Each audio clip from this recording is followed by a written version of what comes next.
Isa lang ang ikot ng washing machine, magpapalit tayo ng wash timer. Paano nga ba magpalit? Panoorin mo to, full demo tutorial. Kapag isa lang ikot, ibig sabihin, wash timer ang problema. Ngayon, i-unplug natin. Kapag po sira yung wash timer, ganyan po yung mangyayari. Isang ikot, pahinto-hinto, ayan po, papalitan na natin. Okay, so unang step gagawin natin, kailangan natin buksan sa ilalim para maalis yung connection ng drain. Kasi kapag inangat mo yung taas niya, hindi aangat yan dahil nga nakalagay pa yung drain sa ilalim. Okay, so ganun po yung tama. Pwede mong share yung video para hindi mo makalimutan habang nagpapalit ka ng wash timer. At least meron kang idea na pinapanood. Okay, so buksan na po natin yung wash timer.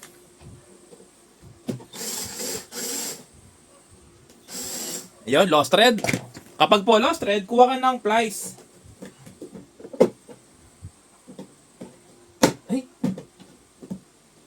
Ayan, kuha ka ng plier no, kapag lost thread.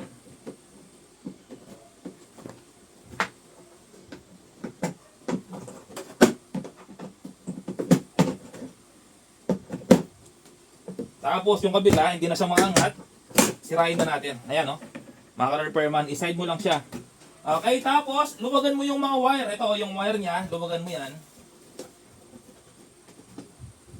Okay, so yung drain po niya, yung drain niya wala dito, nasa gilid. Okay, basta wire lang ang luwagan mo. Tapos, bubuksan mo na rito sa taas. Ayan no. May mga tornilyo po sa gilid dyan. So yung dalawang tornilyo sa gilid, wala na. Inalis na.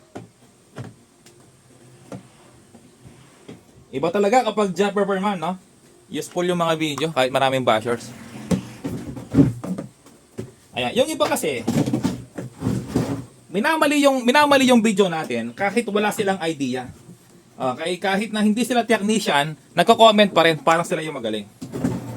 Tapos kapag naman sinabi ko, ano yung basihan mo, ano bakit sinabi mali, wala silang maipakita. Okay, so ito po yung wash timer na papalitan natin. Na-repair na po ito, no? Kasi may tape na, oh. Okay, unang baklas, alisin mo yung knob, yung pihitan ng washing machine. Kuha ka ng pliers kasi mahigpit po yan, no? Okay, tapos, i-cut mo na dito yung tatlong wire. Ayun. So, walang kaligaw po, no? Ayan, no? Dalawang yellow at isang red. Ang gagawin mo lang, red ba to o brown?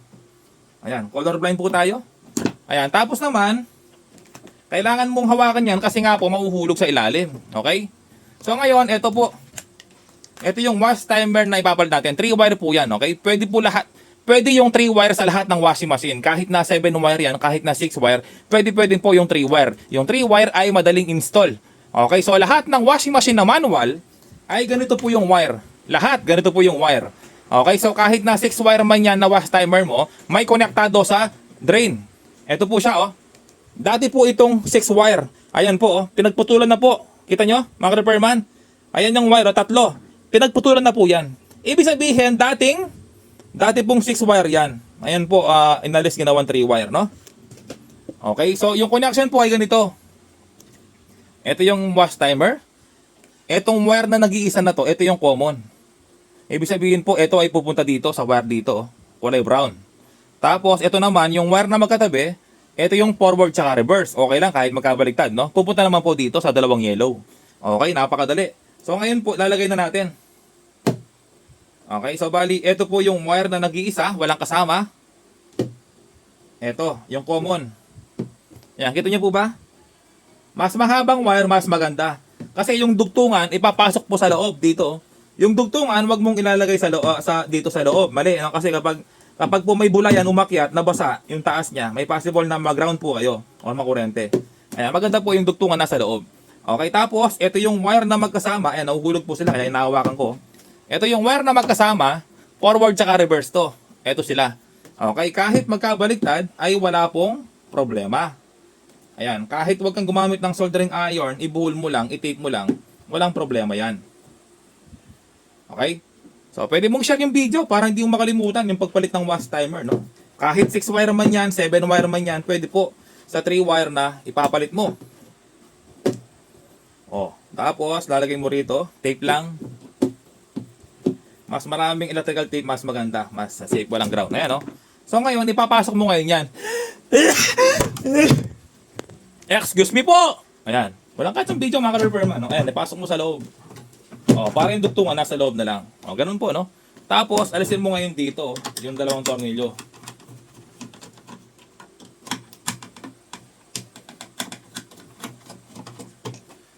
Ito po, ngayon tapo na yan. Kung paano mo ginalas, ganun din ibabalik. Ayan po, napakadaling magpalit ng wash timer mga ka-repairman, no? Marami na naman yung mga galit sa atin yan. Wash timer po, marami na bibili sa online. 75 pesos.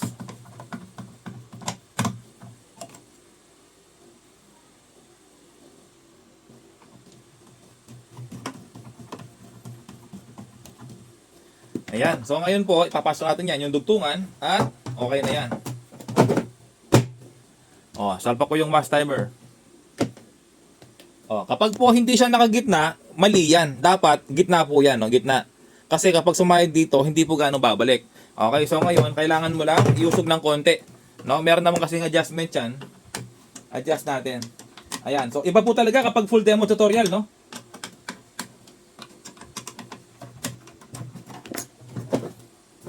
Ayan, konti pa.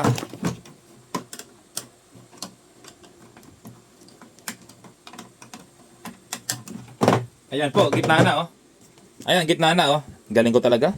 Ayan, so ngayon, subukan na natin kung magre-reverse na ba yan. Okay? Ayan, babalik yan. Ganun po yung ikot niya, no? Babalik yan. Babalik yan. Bumalik ka.